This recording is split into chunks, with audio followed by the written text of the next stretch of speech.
Comme nous l'avions expliqué dans notre vidéo sur la création du basketball, lorsque le basket est apparu, un panier ne valait qu'un point. C'est finalement en 1896, 2 ans après l'introduction des lancers francs, qu'un tir rentré s'est mis à compter pour 2 points. Mais le tir à 3 points, qui eut l'idée? Comment est-il apparu? Quand? Pourquoi? A-t-il changé et évolué? C'est ce que nous allons vous expliquer aujourd'hui. Pour commencer, nous sommes obligés de parler de feu Hermann Seiger, l'homme de qui tout est parti. Star du basket de son lycée de l'Indiana dans les années 1910, lorsqu'il était jeune, le joueur avait l'habitude d'enchaîner des paniers avec un record personnel fixé à 113 points en un seul et même match. Pas mal, non? Capitaine de son équipe, l'homme était très apprécié par ses professeurs, mais aussi ses entraîneurs. Seiger était passionné par le sport sous toutes ses formes. Il pratiquait d'ailleurs le football et le baseball à haut niveau, et cela ne surprit donc personne qu'il prenne à son tour la direction du coaching dès l'obtention de son diplôme en 1920. Malheureusement, après une courte carrière de 10 ans sur les bancs, il dut raccrocher son ardoise et ses tactiques en raison de problèmes de santé. Il est alors devenu un chercheur qui voulait vouer toute son énergie au développement de son sport favori, le basket. À cette époque encore, les règles évoluaient vite. Le sport connaissait ses premières années à peine et beaucoup d'entraînements et de matchs exhibition servaient de laboratoire aux différents coachs, chercheurs et profs de sport. Par exemple, à l'époque, un entre-deux avait lieu après chaque panier. C'est à Seiger que l'on doit l'annulation de cette règle qui aujourd'hui paraît totalement ubuesque. Le mec a même tenté une règle où chaque équipe pouvait inscrire des shoots dans le panier de son choix. Oui, quand on vous dit que cette époque servait de laboratoire, ce n'est pas une blague. Bref, vous l'avez compris, dans son rôle de savant fou de la balle orange, Seiger voulait en tout cas tenter un max de trucs. Notamment une ligne située à 25 pieds, soit 7,62 m, derrière laquelle un shoot rentré compterait 3 points. En parallèle, tout tir inscrit dans la raquette, lui, ne compterait plus qu'un point. Cela avait pour but de désembouteiller les dessous de cercle, souvent squattés par l'intégralité des joueurs sur le parquet. Et oui, déjà à l'époque, il pensait au spacing. Il mit cela en place lors d'un petit match de lycée de Tiffin en 1932, histoire de voir si son idée, considérée comme folle par beaucoup de ses congénères, pourrait s'imaginer à plus grande échelle. L'un des objectifs principaux de Seiger était en tout cas clair.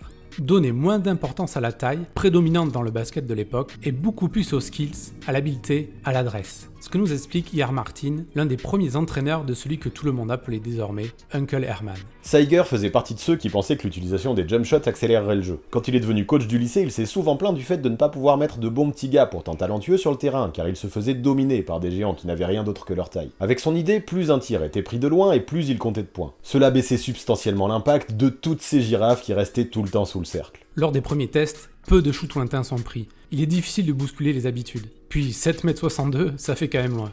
N'empêche que cette ligne intrigue. Plus les tests secrets sont menés, et plus les joueurs utilisent de nouvelles possibilités. Voilà pourquoi en 1935, Seiger organise un match d'exhibition et invite tous ceux qui sont intéressés par son projet à s'y rendre. Un match se déroule donc avec la ligne à 3 points, et en fin de rencontre, des bouts de papier sont distribués aux spectateurs. Ceux-ci doivent inscrire ce qu'ils pensent de cette évolution. Les retours sont positifs, mais il y a un souci, c'est que le nombre de points devient très faible. Personne ne veut plus tirer seulement pour un point dans la peinture, mais à longue distance, les maladresses sont grandes. Voilà pourquoi, après un premier temps de réflexion, il décide d'enlever l'idée des tirs à 1 point. Désormais c'est clair, un lancer franc vaut 1 point, un shoot à l'intérieur du périmètre en vaut 2, et un shoot à longue distance en vaut 3. Là, cette règle commence vraiment à avoir de la gueule, et la variété des tirs s'équilibre, et cela a vraiment modifié le basket pour le rendre plus intéressant, plus incertain, plus spectaculaire. Ce n'est donc pas étonnant de voir de plus en plus de matchs se dérouler de la sorte. L'idée commence donc à être de mieux en mieux reçue, et elle fait son petit bonhomme de chemin et dépasse même les frontières de l'Indiana. C'est ainsi qu'à New York, en 1945, on décide de tester ça entre 2 équipes de fac, Columbia et Fordham. Malheureusement, l'essai n'est pas concluant, tout comme celui qui prit place en 1958. Ajouter une ligne à 3 points, c'était rigolo,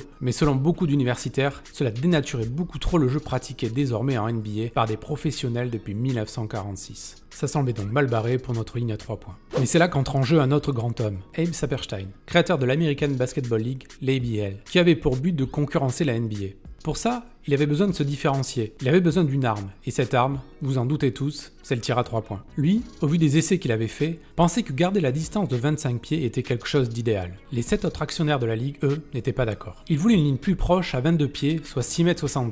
Saperstein ne voulait rien entendre. Au vu du succès qu'il avait connu en créant les célèbres Harlem Globetrotters, il imposa son choix. Il fallait l'écouter. La ligne serait à 7,60 m et se réduirait à 6,70 m dans les corners. C'est ce qui, selon lui, offrirait le plus de possibilités aux joueurs de sa ligue. Personne ne veut comprendre, les petits joueurs sont privés de ce jeu. Quelqu'un doit faire quelque chose, il faut mettre cette ligne le plus loin possible. Bon allez, on veut bien le croire. Sauf que souci, son ABL est un bien moins grand succès que les Harlem Globetrotters. Peu de monde s'y intéresse, et Saperstein, au bout d'à peine une saison, met la clé sous la porte. Dommage quand même, car des joueurs comme Connie Hawkins ou encore les anciens NBAers Dick Barnett et Kenny Sears avaient fait le grand saut. Sauf que la publicité et la mise en avant de cet ABL ne fut pas à la hauteur des espoirs de Saperstein. Ou alors peut-être que le bonhomme était juste trop en avance sur son temps. Mais mine de rien, certains observateurs n'ont pas été insensibles à cette nouvelle façon de jouer. En 1963, une autre ligue, l'Eastern Basketball League, décide dans ses règles d'inclure le tir à 3 points. Mais ça ne suffit pas pour le populariser. Cette ligue n'avait pas de grand nom, pas de hype, et à peu près tout le monde s'en foutait. Alors insistons plutôt sur le vrai tournant qui, lui, eut lieu en 1967 lorsque l'ABA fut créé avec, vous l'imaginez, une ligne à 3 points. Petit fun fact, c'est George Mikan, qui toute sa vie avait dominé grâce à sa taille, qui en tant que commis de la ABA prit cette décision. Cela donnera plus de chance aux petits joueurs de scorer. Cela ouvrira les défenses, donnera des espaces et ce sera beaucoup plus agréable à regarder pour les fans. Nous, les tirs à 3 points, on appelait ça un home run parce que c'était exactement ça. C'était une action qui faisait lever les fans de leur siège. Et là, croyez-le ou non, c'est l'explosion. En termes de communication et d'exposition, les dirigeants de l'ABA savaient y faire. Constamment, ils vantaient les mérites de leur ligue. Plus fun, plus spectaculaire et surtout bien plus cool que sa grande sœur, la NBA. Les arguments de vente principaux, les maillots colorés et étoilés, le slam dunk contest et bien entendu, cette fameuse ligne à 3 points. Là, nous assistions parfois à des scénarios assez incroyables. Les Selvage, ancien joueur de la ligue, en parle. Je me rappelle d'un match où nous étions menés de 30 points après 3 quarts temps. Le coach nous a dit de remonter en ne tirant plus que des 3 points, alors c'est ce que l'on a fait. Ça permettait d'entretenir le suspense et de donner une chance aux plus petits de se montrer. J'ai toujours été favorable à cette évolution. Et visiblement, il ne fut pas le seul, car le public aussi a adoré. Le succès de la ABA fut dingue, et sa création représenta un réel tournant dans l'histoire du basket américain. D'un côté, avec la NBA, on avait une ligue ultra pro et classique qui plaisait aux puristes. Et d'un autre, avec la ABA, nous avions une ligue hyper fun, hyper spectaculaire, mais qui parfois, disons-le, partait un peu dans tous les sens. Quelquefois, le nombre de shoots de loin pris avec des pourcentages atroces rendait le jeu exécrable. Mais heureusement, certains joueurs comme Lou Dampier, 1m83, arrivaient à tirer leur épingle du jeu. Je n'avais pas la taille pour marquer sur les grands. Moi, j'aimais courir en contre-attaque, m'arrêter derrière la ligne et prendre un pull-up en sortie de dribble. Une fois contre les Chaparrals, j'ai fait 9 sur 11 à 3 points. Je n'en avais jamais mis autant. J'ai fini à 55 points. Et oui, il y avait deux écoles. Ceux qui adoraient la ABA et ceux qui la critiquaient. N'empêche que force est de constater qu'avec ses règles, qui lui étaient propres, elle apportait des évolutions sacrément intrigantes. Alors pourquoi ne pas fusionner ces deux ligues pour garder le meilleur de chacune? C'est ce qui eut lieu en 1976. Et même si le résultat de cette fusion se nomma la NBA apporta avec elle 9 équipes sur Slam Dunk Contest, mais toujours pas de ligne à 3 points. What the fuck? On le sait, il est difficile de changer ses habitudes. Sauf que là, avec le succès de la ABA, beaucoup dans tout le pays ont pu observer les bienfaits d'une telle ligne. Voilà pourquoi des fans, des observateurs et même des joueurs réclamaient l'introduction du tir longue distance en NBA. En 1979, Larry O'Brien, le commissionnaire, finit par craquer. Il veut bien faire un test d'un an et voir ce que ça donne. Cependant, avec différentes études menées par ses têtes pensantes, il conclut que la distance idéale serait de 23 pieds et 9 pouces, soit 7,24 m. Si les scientifiques pensent que c'est le mieux, on veut bien les croire. Alors, lors du premier match de la saison entre les Celtics et les Rockets, on se rappellera évidemment principalement des premiers pas de Larry Bird sur un terrain NBA et de son double-double à 14 points, 10 rebonds et 5 passes. Mais ce jour-là, il y eut un autre vrai événement en NBA, puisque Chris Ford, des Celtics, a également inscrit le premier tir à 3 points de toute l'histoire de la Grande Ligue. Tous les fans apprécièrent la règle et elle fut officiellement introduite. Et depuis 1986, il existe même un concours à 3 points qui prend place chaque année lors du All-Star Weekend. Pourtant, encore une fois, il a fallu du temps. Et au début, beaucoup de coachs étaient très réticents à l'idée d'utiliser le tir de loin, ce qui a créé beaucoup de frustration chez un joueur très adroit comme Rick Barry, qui pendant 4 ans avait évolué en NBA. Je n'ai jamais eu un coach en NBA qui m'a officiellement donné le feu vert à 3 points. Je me rappelle d'une semaine quand j'étais à Houston. Premier match, je fais 3 sur 5 à 3 points, match suivant, je fais 4 sur 6, match d'encore après, je fais 8 sur 12. Mais là, les coachs m'ont dit d'arrêter de shooter. Dommage, car j'ai toujours pensé qu'en attaque, cette option pourrait devenir un jour une arme létale. Aujourd'hui, avec le recul, difficile de dire que Barry avait tort. Peu à peu, comme tout changement, le tir à 3 points fut accepté et même popularisé. La suite au final, on aurait pu la prévoir. Souvent, tout ce qui se passe en NBA influence grandement le basket mondial. La FIBA décide donc à son tour de créer sa propre ligne à 3 points en 1984. Elle apparaît même au JO de Séoul en 1988. Bon, par contre, eux, pour se démarquer, la place 1 mètre plus proche, soit 6,25 m. Avant de finalement décider de la reculer en 2008 à 6,75 m. Pourquoi pas? De toute façon, la distance de cette ligne a toujours été un point de débat et de discorde.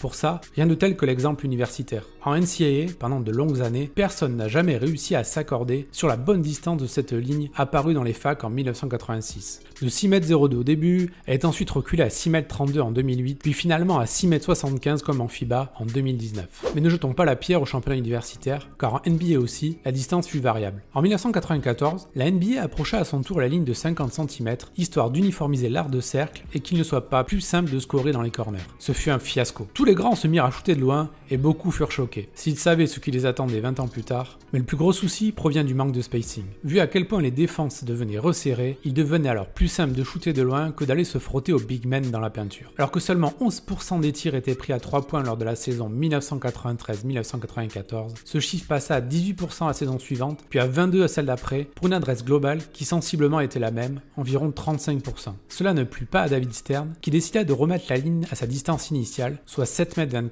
mais c'était trop tard. Si la saison suivante, 15% des tirs de match NBA étaient des 3 points, ce chiffre, notamment avec l'apparition des stats analytiques, n'a fait que grimper depuis. Aujourd'hui, près de 40% des tirs de match sont pris derrière la ligne et le jeu a bien changé. Les intérieurs qui n'ont pas de shoot trouvent de plus en plus difficilement une place en NBA, alors qu'un joueur comme Steph Curry peut désormais en mettre plus de 400 par saison, soit environ 5 par match. Ce qui est marrant autour de ça, c'est que l'adresse globale, elle, est restée plus ou moins la même, se situant entre 35 et 36%. Pour conclure, notons que si cette règle a pris beaucoup de temps à s'établir, elle est désormais l'un des piliers principaux du jeu du 21e siècle. Qu'on aime ou non, nous n'avons désormais plus le choix que de faire avec cette évolution, qui peut-être n'est pas la dernière. Certains, à une époque, parlaient même de ligne à 4 points, même si Ice Cube, avec sa Big Three, utilise lui carrément des spots à 4 points. Mais pourquoi pas au final? Aujourd'hui on l'a vu, le changement, ça peut aussi avoir du doute. Et avant de partir, pensez à vous abonner à la chaîne de Basket Info, mais aussi à celle du 6ème homme, afin d'avoir 2 visions complémentaires de la NBA. Et les dernières vidéos mises en ligne apparaissent sous vos yeux.